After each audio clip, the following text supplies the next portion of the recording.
नमस्कार, मैं ऋचा शर्मा आप सभी दर्शकों का अन्नदाता कार्यक्रम में स्वागत करती हूं। किसान का जीवन बहुत मुश्किल होता है। वो अपने खेतों में लंबे समय तक काम करता है, उसका ध्यान सदैव फसल में ही लगा रहता है। वो अपनी कड़ी मेहनत की ताकत पर अपना जीवन व्यतीत करते हैं। ऐसे ही किसानों की प्रगति के लिए हम खेती बाड़ी से जुड़ी कुछ महत्वपूर्ण जानकारियां आप तक लाते हैं। हर रोज सुबह आपके सामने हाजिर होते हैं। तो चलिए कार्यक्रम शुरू करते हैं और सबसे पहले देखते हैं क्या है आज के अन्नदाता में। बटन मशरूम का उत्पादन कर किसान कमा सकते हैं अच्छा मुनाफा। जीरो टिलीज यंत्र की विशेषताएं और उपयोगिता।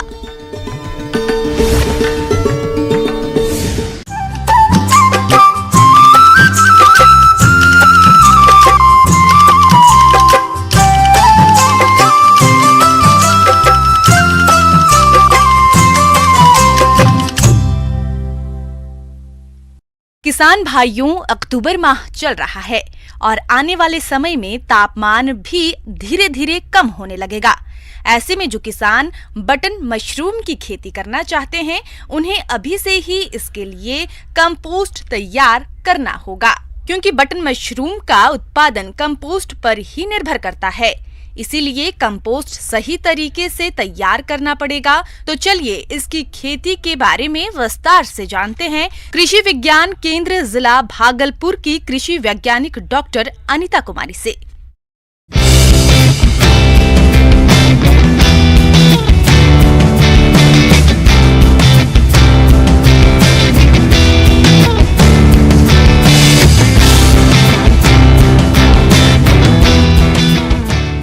आज मैं आप लोग को बटन मशरूम की खेती के विषय में बताऊंगी। शरद ऋतु आ रहा है, ठंडा का मौसम आ रहा है और बटन मशरूम की जो खेती होती है वो प्राकृतिक रूप से शीत ऋतु या शरद ऋतु या ठंडे का जो मौसम होता है उसमें इसकी खेती की जाती है। तो जो आप प्राकृतिक रूप से आप इसकी खेती नवंबर से लेके फरवरी मार्च तक इसकी खेती कर सकते हैं और फिर उस प्रोडक्ट को सीजन के साथ साथ फिर साल भर भी उसकी मार्केटिंग आप बड़े आराम से कर सकते हैं। बटन मशरूम की मांग बाजार में सबसे अधिक होती है। बटन मशरूम की खेती भारत में सबसे अधिक की जाती है। बटन मशरूम उत्पादन के लिए ठंडी जलवायु ही उपयुक्त होती है। बटन मशरूम रबी के सीजन में उगाया जाता है। इसके उत्पादन के लिए अक्टूबर से फरवरी का समय अनुकूल होता है। बटन मशरूम के लिए 22 से 25 सेंटीग्रेड तापमान और 80 से 85% नमी की जरूरत होती है।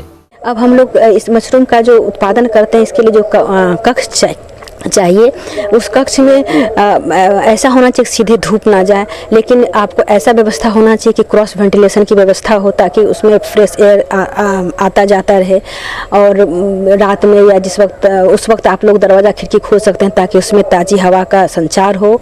और उसमें आपका लाइट का व्यवस्था होना चाहिए, बल्ब वगैरह का, ताकि जब आपको आवश्यकता हो आप उसमें लगा सकते हैं।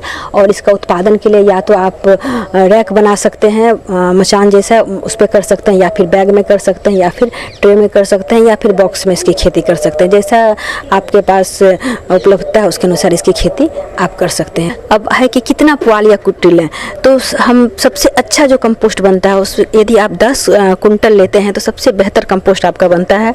और लेकिन कम से कम आप 3 कुंटल का अवश्य लें। 3 कुंटल भूसे से कम का कंपोस्ट आपका अच्छा नहीं बनेगा, इसलिए कम से कम 3 कुंटल भूसा लें। आप जितना भूसा लेते हैं लगभग उसका 2.5 गुना कंपोस्ट बनता है। बटन मशरूम की खेती के लिए विशेष प्रकार की खाद की जरूरत होती है, जिसे कंपोस्ट कहा जाता है। कंपोस्ट बनाने के लिए सबसे पहले भूसे को पक्के फर्श पर अथवा किसी साफ स्थान पर लगभग 1 फीट मोटी तह के रूप में फैलाकर 2 दिन तक पानी से अच्छी तरह से गीला करें। भूसे में पर्याप्त मात्रा में नमी होगी तभी मशरूम के बीजों का अंकुरण होगा। 4 से 5 किलोग्राम मशरूम के बीज के लिए कंपोस्ट में इन चीजों की जरूरत होती है। गेहूं का भूसा 300 kilogram, calcium ammonium nitrate 9 kilogram, urea 4.5 kilogram, muriate of potash 3 kilogram, super phosphate 3 kilogram, गेहूं का चोकर 15 किलोग्राम, जिप्सम 20 किलोग्राम की जरूरत होती है। तो सबसे पहले जो हम लोग बताया कि प्लास्टिक शीट या फर्श जो भी लिए उसको 2% फॉर्मलिन से हम निर्जीवीकृत कर लेंगे। इसके बाद जो बेस हम भूसा या पुआल की कुट्टी जो भी लिए हैं उसको अच्छे से फैला देंगे, उसमें पानी का फुहारा देके पानी से भिगाएंगे और 48 घंटे तक इसको बीच बीच में पानी दे करके इसको भिगो कर रखेंगे। और ये 48 घंटा इसका पूरा होने के लगभग 15-16 घंटा पहले हमें क्या करना है कि जितने उर्वरक हैं वो सारे को, जो आप उसमें कुछ इंसेक्टिसाइड होगा, फंजीसाइड होगा, उसको हटा दीजिए, जो दवा है उसको हटा दीजिए, प्लस जिप्सम को हटा दीजिए। इसके बाद जो भी आपको मटेरियल है वो सारे मटेरियल को अलग से मिला करके एक भीगे हुए जूट के खूब अच्छे से मिला करके जूट के बोरे से उसको हल्का सा जूट का बोरा को पानी मार करके भिगो करके ढक दें। ये प्रक्रिया आप जब आपके भूसा के फुला हुआ 48 घंटा होने के 15-16 घंटा पहले ये प्रक्रिया कर लीजिए। इसके बाद इस ढेर को आप 6 दिन तक ऐसे छोड़ दीजिए। यदि आपको लगता है कि बाहर का जो परत है वो नमी सूख रहा है तो हल्का हल्का फुहारा से बाहर नमी मार दीजिए पूरा ढेर के चारों तरफ। उसका 6ठे दिन पूरे ढेर को आपको खोल करके उसकी पलटाई करना है।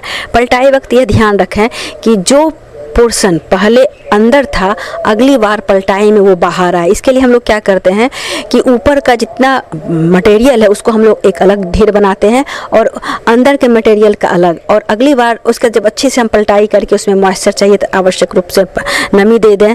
और उसके बाद जब फिर ढेर बनाते हैं तो उस ढेर में जो मटेरियल हमारा बाहर था उसको अगली बार अंदर डालेंगे और जो अंदर था उसको बाहर डालेंगे। इसलिए करते हैं कि हमारा पूरा भूसा जो है वो अच्छे से उसमें फर्मेंटेशन हो और अच्छे से अच्छा गुणवत्ता युक्त हमारा कंपोस्ट तैयार हो। तो यह प्रक्रिया आप हर पलटाई में करेंगे। पहली पलटाई 6ठे दिन करेंगे, फिर 10वें दिन, फिर 13वें दिन, इस तरह से 3-3 दिन के अल्टरनेट पर पलटाई करेंगे और अंतिम पलटाई 8वीं पलटाई होगा और 28वां दिन जो होगा उस दिन आपका कंपोस्ट तैयार हो जाएगा। उस दिन हम लोग 28वें दिन यह देखेंगे कि कंपोस्ट हमारा तैयार हुआ कि नहीं हुआ, उसकी जाँच करेंगे। बटन मशरूम का बीज स्वास्थ्य और फफूंद मुक्त होना चाहिए। 1 क्विंटल कंपोस्ट में तकरीबन 500 से 700 ग्राम बीज उपयुक्त होता है। इन बीजों को कंपोस्ट में अच्छी तरह से मिलाते हैं। इसके लिए इन्हें पॉलीथीन सीट या पॉलीथीन की थैलियों में भरा जाता है। बीज भरकर पॉलीथीन को ऊपर से मोड़कर बंद कर देते हैं। 3 दिन तक छोड़ देते हैं। उसके तीसरे दिन फिर उसको हम लोग पलटते हैं और देखते हैं कि उसमें कोई गंध तो नहीं है। गंध यदि फॉर्मेलिन का नहीं होता है तो हम लोग बिजाई करते हैं। बिजाई की भी 3 विधि है। जो सबसे प्रचलित विधि है उसमें हम लोग पूरे कंपोस्ट और बीज को मिला देते 2 इंच हटा करके उसमें स्पॉन डालते हैं और स्पॉन के बाद फिर 2 इंच हम लोग कंपोस्ट डाल देते हैं। यदि सतह पर बिजाई करते हैं तो पहले 4 इंच हम लोग कंपोस्ट को डालते हैं, उसके बाद फिर उस पर स्पॉन की एक परत बिछाते हैं, फिर उसमें 2 इंच कंपोस्ट डालते हैं, फिर स्पॉन देते हैं, फिर 2 इंच कंपोस्ट डाल करके स्पॉन दे करके फिर हल्का कंपोस्ट देकर हल्का जब बिजाई कंप्लीट हो जाती है तो हल्के हल्के हाथ से, किसी भी विधि में बिजाई कर रहे हो, हल्के हल्के हाथ से हम लोग कंपोस्ट को दबा देते हैं। इसके बाद निर्जीवीकृत किया हुआ अखबार से उस कंपोस्ट जो भी जहाँ भी बिजाई किए हों, रैक पे किए हों, ट्रे में किए हों, पीपी बैग में किए हों, उस पूरे कंपोस्ट को हम लोग ढक देते हैं। इसके बाद लगभग 10 से 15 कभी कभी 17-18 दिन भी लग जाता है। आप देखेंगे कि पूरे कंपोस्ट पर माइसेलियम धागे नुमा माइसेलियम फैल गया है। जब धागे नुमा माइसेलियम पूरे अच्छी तरह फैल जाए तब उसमें हम लोग केसिंग करते हैं। केसिंग तैयार करने के लिए इन बताई जा रही चीजों का उपयोग करें। बगीचे की दोमट मिट्टी 1 के अनुपात, 2 वर्ष पुरानी सड़ी गोबर की खाद 1 अनुपात, 1 पुरानी दोमट रेतीली दोमट मिट्टी 1 अनुपात 1 के हिसाब से प्रयोग करें। भी हम लोग निर्जीवीकृत करते हैं। इसके लिए निर्जीवीकृत करने के लिए 1 लीटर पानी में कार्बेंडाजिम ले लें 1 ग्राम और कोई भी इंसेक्टिसाइड ले लें 1 ml और फॉर्मलिन ले लें 2 ml। इसका घोल बना करके उस कंपोस्ट को केसिंग मृदा को अच्छे से निर्जीवीकृत कर दें। फिर उसे भी ढेर बना करके लगभग 10 दिन के लिए छोड़ दें। उसके बाद उसको उलट पलट के देखें कि हमारा तैयार हुआ कि नहीं हुआ।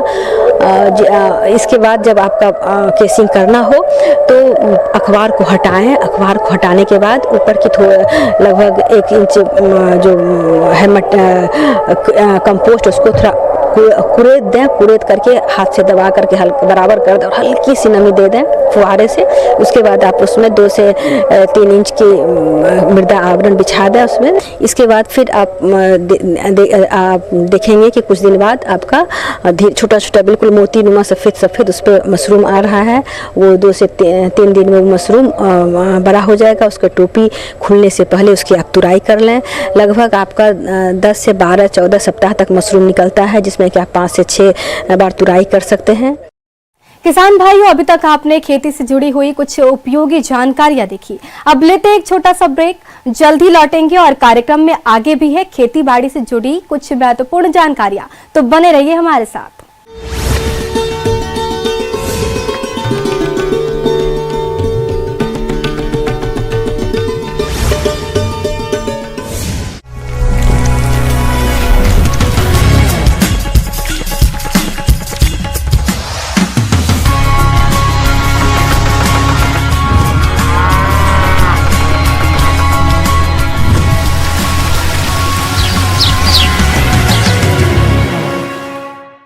ब्रेक के बाद आप सभी दर्शकों का अन्नदाता में स्वागत है। चलिए अब रुक करते हैं अगली कड़ी की ओर।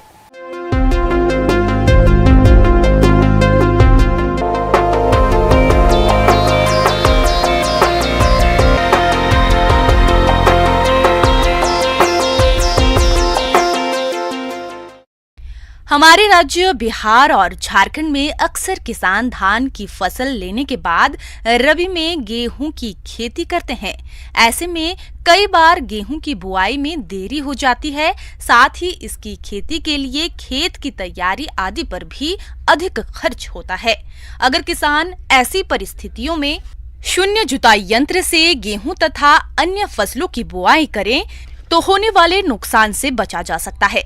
आइए जानते हैं जीरो टिलेज मशीन के बारे में कृषि वैज्ञानिक केंद्र सबौर जिला भागलपुर के कृषि वैज्ञानिक डॉक्टर पंकज कुमार से।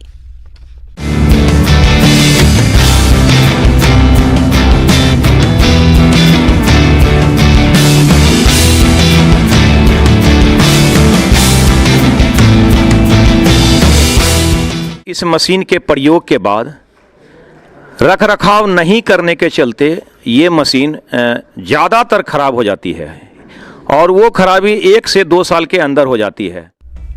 आज का दौर मशीनों का दौर है और कृषि में भी मशीनों का उपयोग किया जाने लगा है। अब रबी फसलों की बुआई का समय आ गया है और मशीनों का उपयोग भी शुरू हो जाएगा।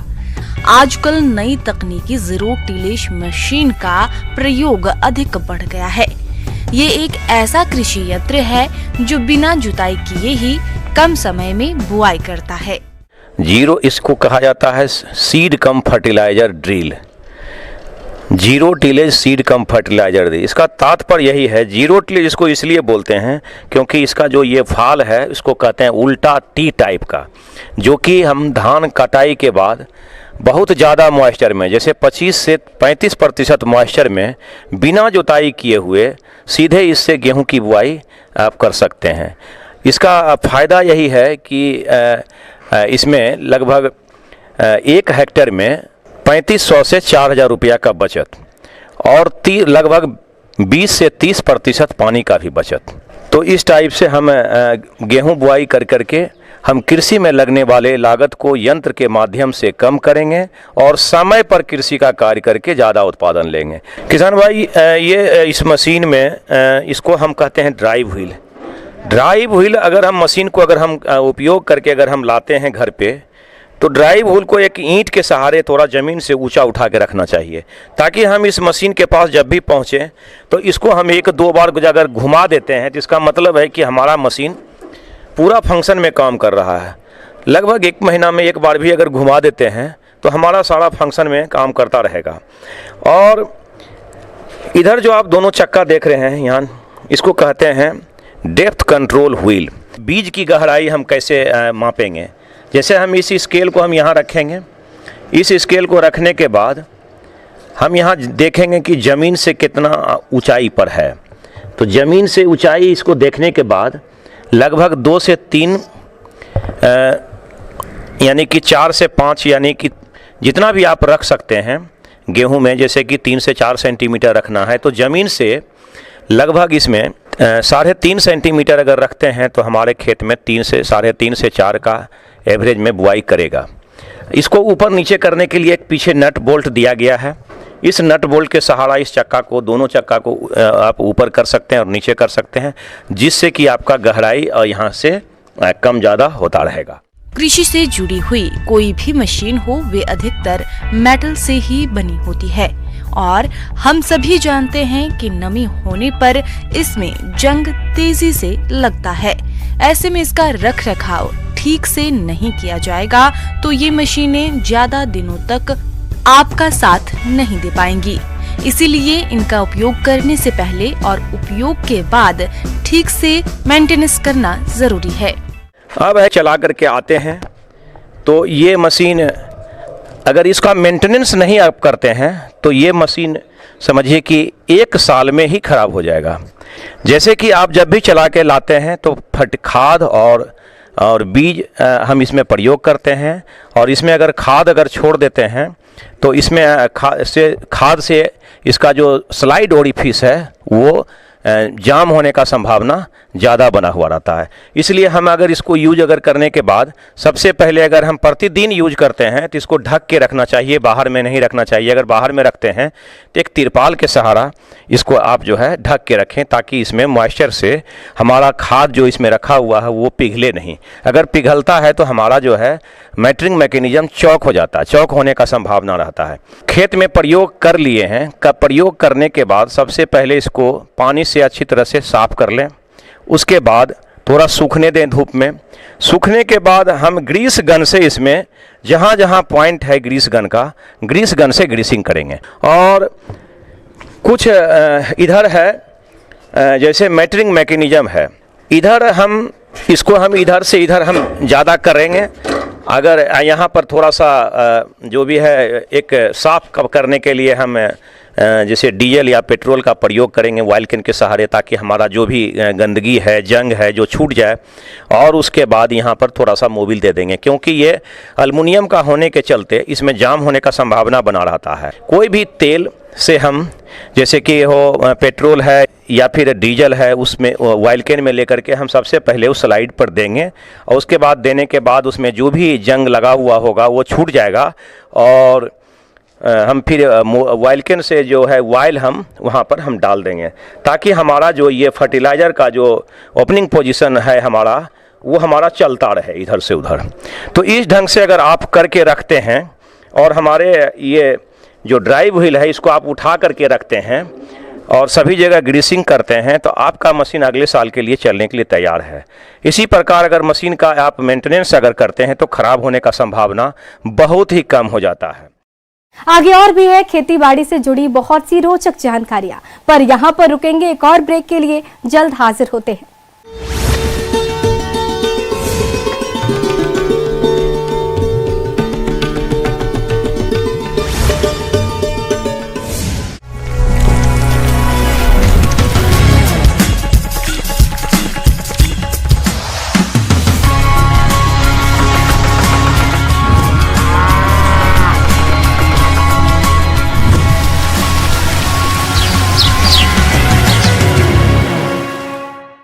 ब्रेक के बाद एक बार फिर से आप सभी दर्शकों का अन्नदाता कार्यक्रम में स्वागत है। बढ़ते हैं अगली प्रस्तुति की ओर।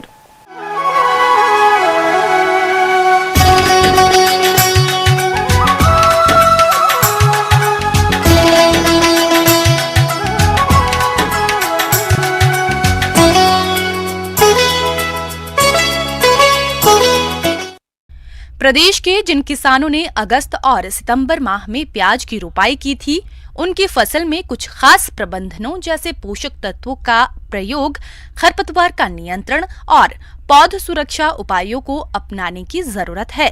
तभी इस फसल की बढ़वार ठीक ढंग से होगी और अच्छा उत्पादन मिलेगा। तो चलिए प्याज की फसल के प्रबंधन के बारे में जानते हैं बिहार कृषि विश्वविद्यालय सबौर, जिला भागलपुर के कृषि वैज्ञानिक डॉक्टर विजय कुमार से।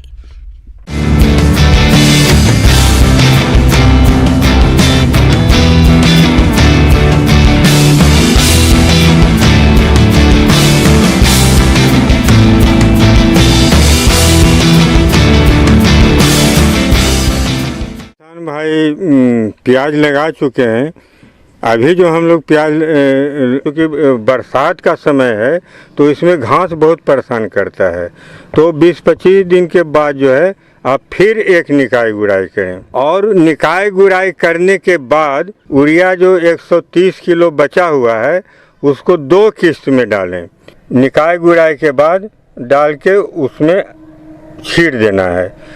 यूरिया छींटने के समय ध्यान यह रखना है कि खेत में भरपूर नमी हो। अगर नमी नहीं है तो सिंचाई के बाद हम यूरिया का छिड़काव करेंगे, यानी उसको खेत में छींटेंगे। अब है इसमें जहाँ तक सिंचाई की बात है, बारिश मान लिया 4 दिन 5 दिन पर हो ही जाता है तो हमको सिंचाई की कोई ज़रूरत नहीं पड़ती है। अगर बारिश लंबा समय से नहीं हो रहा है, जैसा कि इस बार हो रहा है, बहुत लंबा समय से बारिश पड़ ही नहीं रहा है, तो उस स्थिति में हमको सिंचाई करनी पड़ेगी और बीमारी और रोग से उसको बचाना है। तो बीमारी में उसमें 2 तरह का एक बीमारी लगता है, एक लगता है आपका पर्पल ब्लॉच, एक लगता है स्टेमफिलियम ब्लाइट। तो ये दोनों बीमारी में क्या होता है कि पत्ता पर गोल लंबा ऐसा धब्बा बनता है, शुरू में वाइटिस रहता है, धीरे धीरे यह ब्राउन कलर का पूरा पत्ता में ही लग जाता है और पौधा सूख जाता है। प्याज का श्याम वर्ण यानी काला धब्बा रोग के प्रारंभ में पत्तियों के बाहरी भाग पर जमीन से लगने वाले भाग में राख के रंग के चकत्ते बन जाते हैं, जो बाद में बढ़ जाते हैं तथा संपूर्ण पत्तियों पर काले रंग के उभार दिखने लगते हैं। ये उभार गोलाकार होते हैं। इससे प्रभावित पत्तियां मुरझाकर मुड़ जाती है। इसके नियंत्रण के लिए मैकोजेब 2.5 प्रति लीटर पानी में घोलकर फसल पर छिड़काव करें। खेत में जल निकासी की सही व्यवस्था रखें, साथ ही फसल में संतुलित मात्रा में उर्वरकों का प्रयोग करें। बीमारी में जैसे बताया आपको कि जो पर्पल ब्लॉच लगता है, स्टेमफिलियम ब्लाइट लगता है, तो इसको बचाव के लिए क्या है कि कोई भी फंगिसाइड जैसे बोलते हैं कार्बेंडाजिम बोलते हैं, मैनकोजेब हुआ जो डाइथेनियम 45 के नाम से बाज़ार में आता है, तो इसका भी 2 से 2.5 ग्राम 1 लीटर पानी में डालकर आपको स्प्रे करना है। और इसमें भी आपको स्टिकर डालना बहुत ज़रूरी है। कीड़ा में जो है मेन इसका जो है थ्रिप्स है, वह बहुत ही महीन कीड़ा है, बहुत ही ध्यान से देखने पर पता चलता है, किसी लोग को तो पता भी नहीं चल पाता है। तो यह कीड़ा जो है पत्ता को रस को चूसता है। थ्रिप्स कीट यह एक छोटे आकार का कीट होता है जिसके शिशु और वयस्क दोनों पत्तियों से रस चूसते हैं। पत्तियों पर सफेद धब्बे बनते हैं जो बाद की अवस्था में पीले सफेद हो जाते हैं। यह कीट शुरू की अवस्था में पीले रंग का होता है जो आगे चलकर काले भूरे रंग का हो जाता है। इसकी रोकथाम के लिए मुख्य खेत में पीले और नीले रंग का चिपचिपे प्रपंच या ट्रैप लगाएं। खेत को खरपतवारों से मुक्त रखें। रुपाई के बाद डाइमिथोएट 1 मिलीलीटर मात्रा या फॉस्फामेडियन 1 मिलीलीटर मात्रा प्रति लीटर में मिलाकर 2 से 3 छिड़काव 15 दिन के अंतराल पर करें।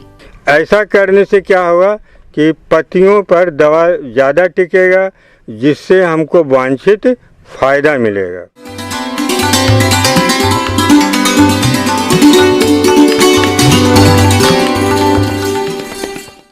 अन्नदाता हेल्पलाइन निःशुल्क फोन संपर्क सेवा के माध्यम से आपके द्वारा पूछे गए प्रश्नों में से 1 या 2 महत्वपूर्ण प्रश्न को हम अपने कार्यक्रम में शामिल करते हैं। इसी के तहत आज का चयनित प्रश्न और उसका जवाब इस प्रकार है। अन्नदाता निःशुल्क फोन संपर्क सेवा के माध्यम से पूछे गए प्रश्नों में से आज हमने जिस प्रश्न को कार्यक्रम में शामिल किया है उसे पूछा है ग्राम डुमरा, जिला मधुबनी के कृषक पंकज कुमार ने। ये फूल गोभी की उन्नत किस्मों के बारे में जानकारी चाहते हैं। तो पंकज कुमार जी, आपकी जानकारी के लिए प्रस्तुत है कार्यक्रम का ये अंश। आज हम फूल गोभी की जो मध्यम किस्म की किस्में हैं या जो मध्यम समय में बोई जाने वाली किस्में हैं उनके बारे में चर्चा करेंगे। और इसके अलावा और भी प्रभेद हैं जो हमारे बिहार राज्य के लिए उपयुक्त हैं, जैसे पूसा दीपाली है, काशी मेघानी है, काशी कुंवारी है, ये फूल गोभी की जो मध्यम किस्म की है। एक काशी गोभी 25 जो बहुत ही अच्छी है, जो बिहार राज्य, उत्तर प्रदेश राज्य और झारखंड और छत्तीसगढ़ राज्य के लिए ही विकसित की गई है। ये भी एक अच्छी है। 250 से 280 कुंटल प्रति हेक्टेयर उत्पादन होता है और ये एक बहुत ही लाभकारी और अच्छी हमारे किसानों के लिए उपयुक्त है, जो मध्यम समय में हम गोभी लगा सकते हैं।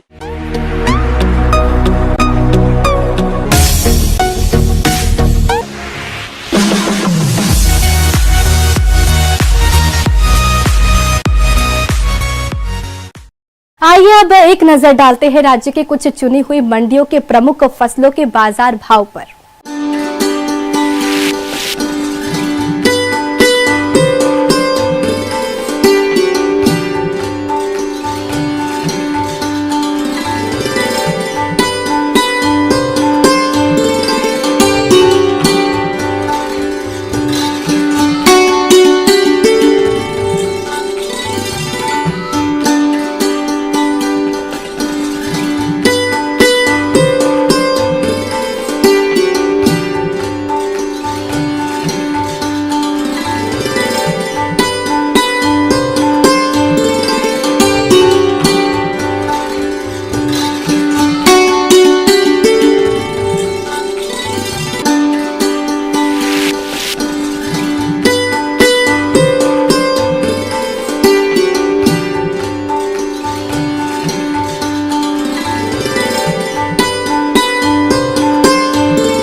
किसान भाइयों, अन्नदाता आपकी सेवा के लिए संकल्परत है।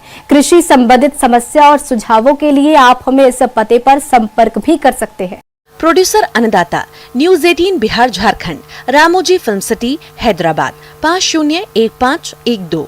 साथ ही आप हमें ईमेल भी कर सकते हैं। हमारा ईमेल है p18annadatabihar@nw18.com। इसके अतिरिक्त आप हमें निशुल्क हेल्पलाइन नंबर 1800889216 पर सोमवार से शनिवार सुबह 10 से शाम 4 बजे के बीच संपर्क कर सकते हैं। किसान भाइयों, अब समय हो रहा है आपसे विदा लेने का, तो हमारी अन्नदाता टीम को दीजिए इजाजत। कल फिर आपसे होगी मुलाकात कृषि संबंधित कुछ और महत्वपूर्ण जानकारियों के साथ। नमस्कार।